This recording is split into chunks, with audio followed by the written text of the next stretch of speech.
বিসমিল্লাহির রহমানির রহিম। আজকে আমরা কখন টিএইসি দি এবং টিএইসি দা উচ্চারণ হবে তা নিয়ে আলোচনা করব। টিএইসি ওয়ার্ডটির পর যদি ভাওয়াল সাউন্ড থাকে তাহলে দি সাউন্ড হবে, এক্সাম্পল দি ইন্ড।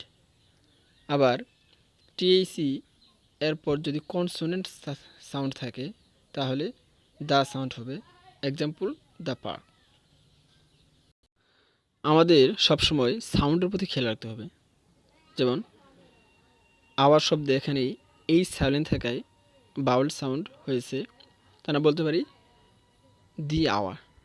আবার আমরা জানি ইউ যদি ইউর মতো উচ্চারণ দেয় তাহলে কনসোনেন্ট সাউন্ড দেওয়া হয়, আর যদি আর মতো উচ্চারণ দেওয়া হয় তাকে বাউল সাউন্ড দেওয়া হয়। এখানে ইউরোপিয়ান ইউনিয়ন ইউর মতো উচ্চারণ দিয়েছে, তাই বলতে পারি দ্য ইউরোপিয়ান ইউনিয়ন। আবার আমব্রেলা আর মতো উচ্চারণ হয়েছে, তারা বলতে পারি দি আমব্রেলা।